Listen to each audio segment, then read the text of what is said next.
Welcome to the NebraskaLand Bank Podcast. I'm Ty. I'm David. I'm Danielle, and we're your hosts. In each episode, we'll sit down with local guests to highlight the incredible people and stories that make our community unique. From finance to sports, community events to local businesses, we've got it all covered.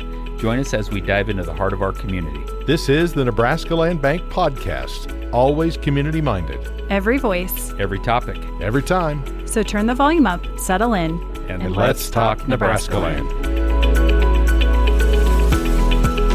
And welcome back to the NebraskaLand Bank Podcast. Danielle Remus, Ty Lucas, I'm David Fudge. It's been a while since we've been here.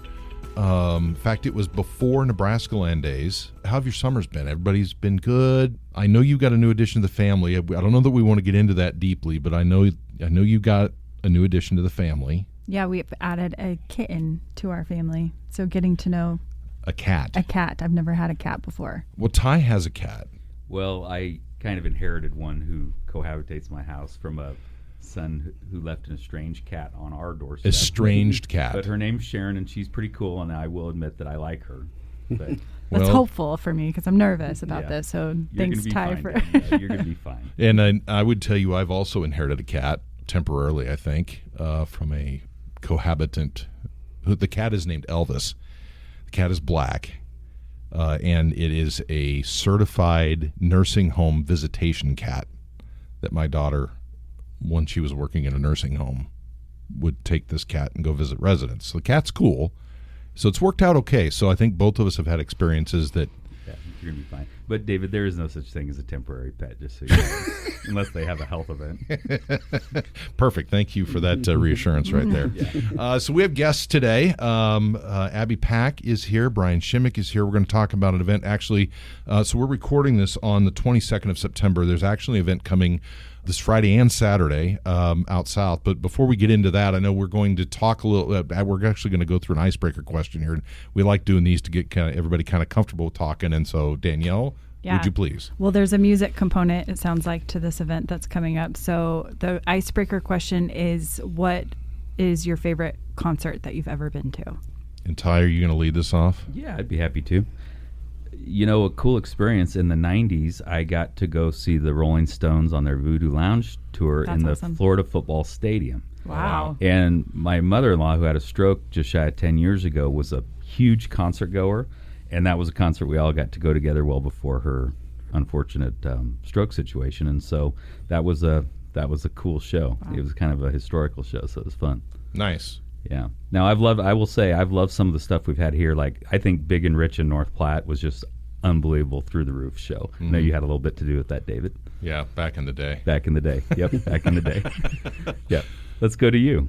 Oh, so I have two different experiences. One is a public experience. And actually I'm a nerd, so I keep lists of things. So my favorite concert I've ever seen is Eric Clapton.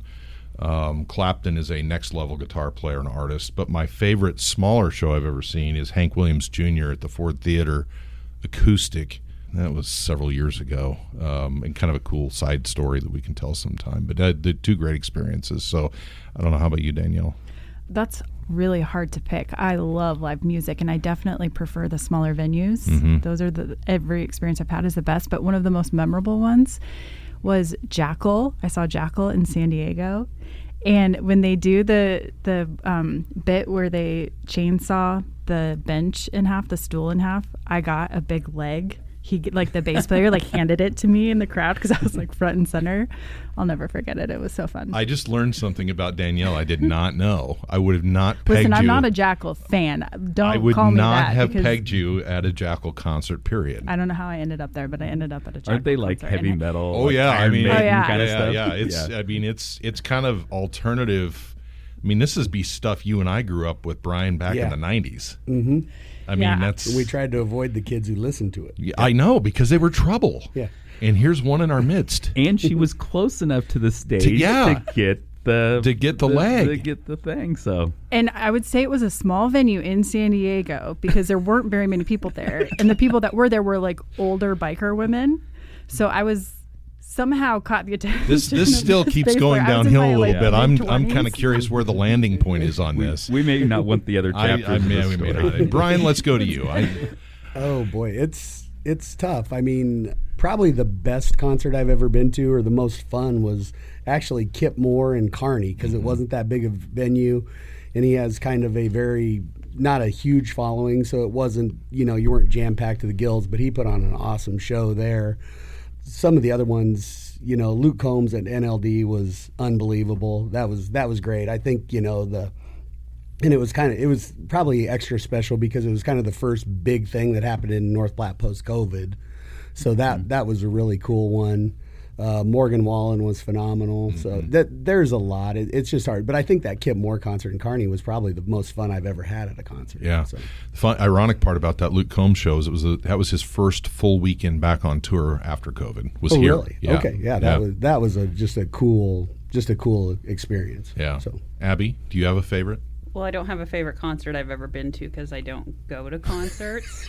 But I will say I got conned into helping with the NebraskaLand Days concert this last year for Bailey Zimmerman. And that was fun, helping and getting to be in the special little house thing. I don't even know what it's called because I don't go out there ever. The new building. Oh. And were you serving? I was serving, yes. Okay, so you were in the North End and what they call... if I am going to go to public places, it's only because I've there to do some sort of help or work. I wouldn't willingly just be out there. But so it was fun to do that and see everybody just in the wild, we'll say. So that was entertaining. Yeah, well, there you go.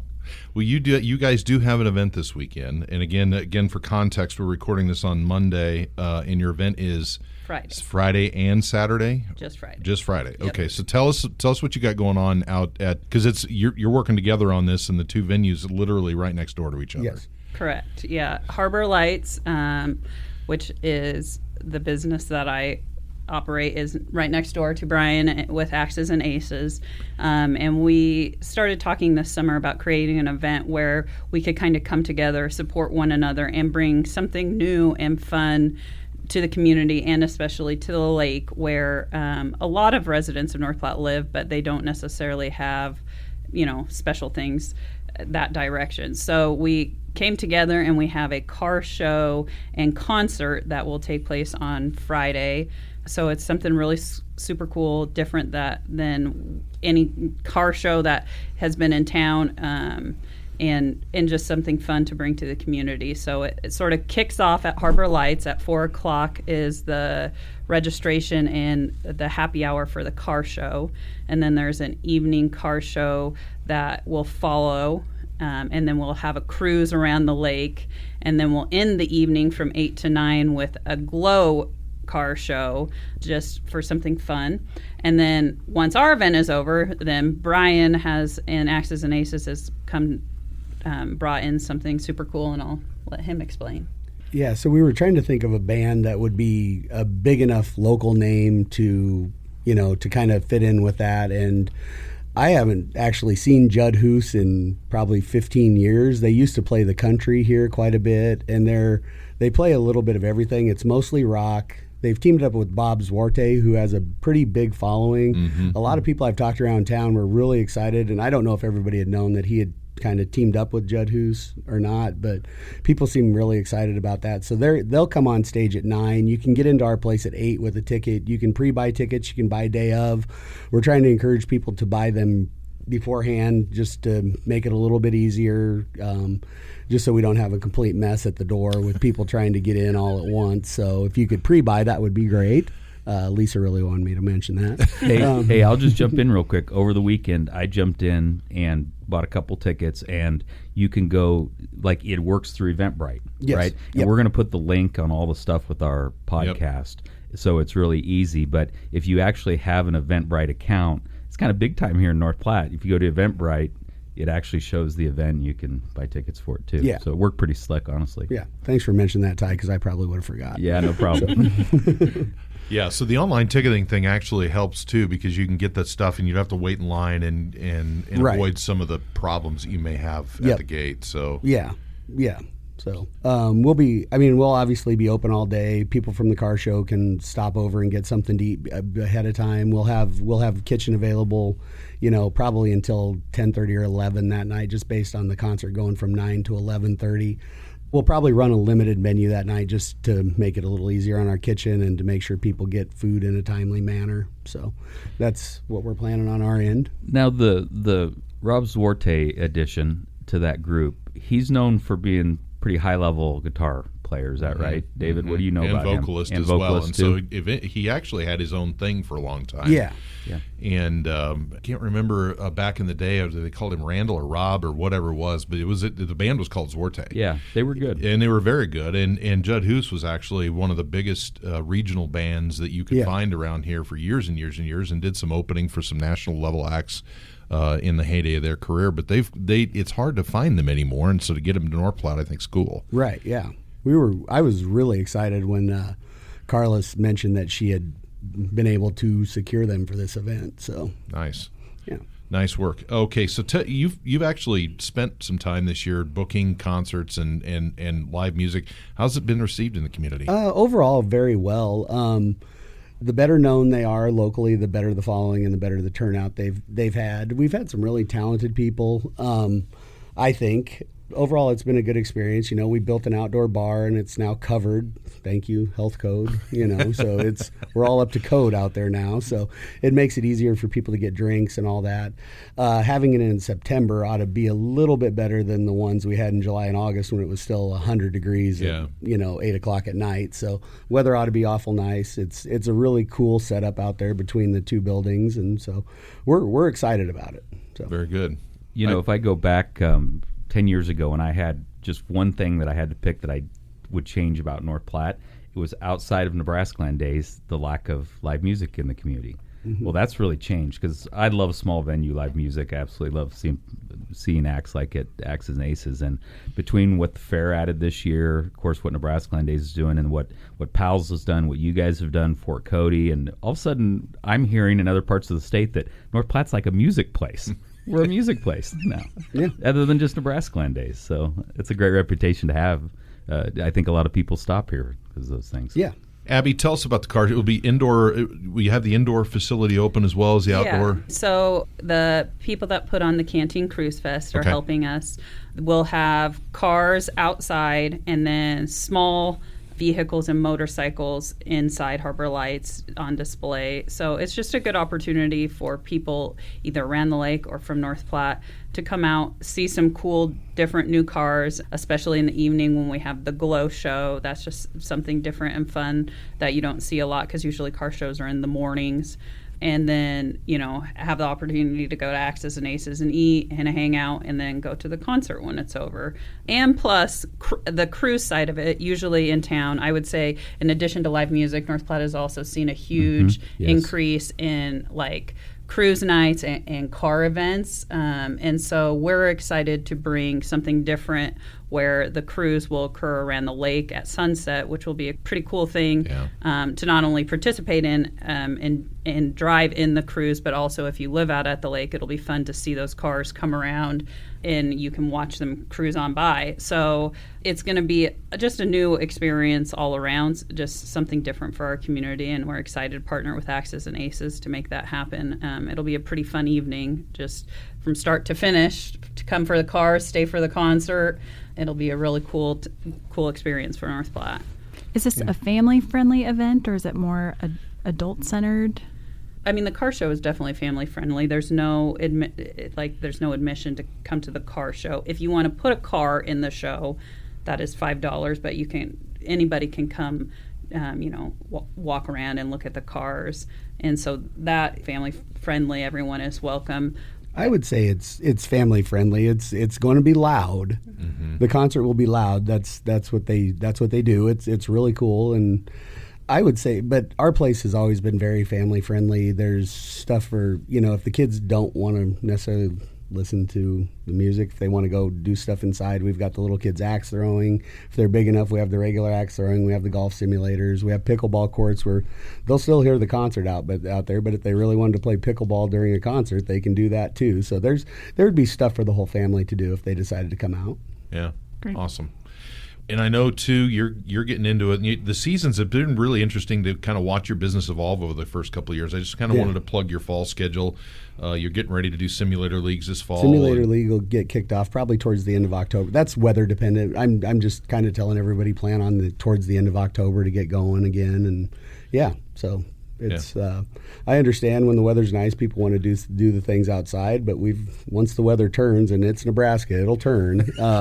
We've got plenty of stuff for you guys for everyone to do inside. So very cool. And Abbie, thank you. I know event planner probably wasn't something that you had planned on when you got started in life, but you've been busy lately. I know you were instrumental with the homecoming activities for North Platte High, and you stay busy. Yes, I like to be involved. I think it's important when you're a business owner and community that you give back to the community that serves you. So I try really hard to live up to that and do as much as I possibly can to bring things to the community and make things possible. Cool. So again, remind everybody the hours this weekend on Friday. So from our side, the car show part kind of goes first. So the happy hour and car parking pre-registration for the show is from 4 to 5:30, and then the first evening show starts at 5:30, and then the cruise will start right around 7 o'clock till about 8 o'clock, and then we'll do the glow show from 8 to 9, and then that's kind of right around the time the things over at X's and Aces will get started. Yep. And so the concerts will start at doors. I mean, we'll start taking tickets at 8. It says doors open at 8. We'll start taking tickets at 8, and then the band will come on at 9. So, okay. And we'll be open all day, normal hours, 11 to. It'll probably be close to midnight this Friday. For food, drinks, anybody who wants to. Go run over to the car show, then come have something to eat and do it before it gets really jam-packed. We'll be available for that. So cool. Well, I'm glad we had this discussion today because, my normal bedtime of like 10 o'clock, I'm gonna pre-program myself to where I can peak by Friday night with, maybe sleep a little later, kind of work yourself up towards, I'm gonna be there for the end Friday You night. do, once you hit our age, you have to kind of evolve a little bit if you're going to do something late on one of the nights because it's just, we get tired. We're old guys now. Yeah. I think Abbie did a really good job because she's the one who originally came up with the date, and Nebraska does have a bye this weekend. See? So there's not any rush to get out of bed and get prepared for more sadness on Saturday from Nebraska this weekend at least. So it may just be a relaxing Absolutely. weekend. Come listen to some music, see some cool cars, and not have to worry about what the Huskers do to you emotionally on Saturday. Yeah, this is a no loss guaranteed. It's a good weekend. Yeah. Absolutely. Real quick, I got a question for Danielle. We've enjoyed the opportunity to collaborate with these guys on this event, and as a bank, I think we look for those cool opportunities where the community's coming together. So I know we get a lot of requests for sponsorships or collaboration. How does NebraskaLand select the events they want to get involved with? Yeah, well, we have kind of a set criteria of things that we just naturally gravitate towards: youth, sports, community-centered events. One of the other considerations that we look at is their relationship with our bank, and do these businesses have a relationship with our bank? Another area is events or sponsor or organizations where our employees have direct involvement, and that's something I'm really proud of, and I think our team notices and is really proud of as well. They know that when they're passionate or involved in a cause, that the bank is going to back them and sponsor it. So just huge thank you to both of you for really doing the work and allowing us to sponsor and support your work to provide this opportunity to folks in our community. Yeah, absolutely. I mean, thank you guys for all that you guys do for our community. As someone like David said that is involved with a lot of things, there's a lot of things that I do that would not be possible without the support of NebraskaLand Bank. You really help bring some of my crazy ideas to life. And it's nice to know that the community has somebody there to support them in a way that you guys do, because it really is a group effort. It can't. A lot of things wouldn't happen without a lot of people being involved, and your involvement is a critical part of a lot of things that happen in our town. So a huge thank you to you guys and the bank for all you do to give back and make those things happen for the people that live in North Platte. Yeah, I would piggyback on that definitely. Ty helped us kind of from the ground up of our crazy idea to actually make it a reality. And we really appreciate all the support that he's given us, that everyone at the bank has given us. And yeah, like Abbie said, NebraskaLand is just a great asset to the community with supporting youth sports, supporting the community, promoting the community. And so I think the community, I know we do, and I know Abbie does, we really appreciate everything you've done for North Platte and the surrounding area. Well, thank you both. But I would tell you, we see this as a win-win from the bank side too, because if you do think about what banks have to advertise, I mean, not that it's not exciting, right, Danielle, but we advertise things like home loans, checking accounts, debit cards. You guys get to advertise things like Judd Who's concerts, big car shows, crowds, events, things like that. So, frankly, for us to be able to collaborate on the fun things in the community allows us to complement our very exciting debit card and home loan advertising with some of the really fun things going on in the community. So it's great for us too, and we appreciate it. All right. Looking forward to Friday here in North Platte. Get out to the car show. Get to the Judd Who's concert. It'll be a lot of fun. It'll be at Harbor Lights and Axes and Aces. And again, Brian Schimek, Abbie Pack, thank you for joining us today. And as we often do around here, Danielle has the last word. Well, thanks for listening to the NebraskaLand Bank Podcast. We do have another exciting episode coming up in a couple of weeks. We have the honor of interviewing John Cook, so stay tuned for more details about that. But that's a wrap for today. NebraskaLand Bank Podcast, community-minded, every voice, every topic, every time, member FDIC.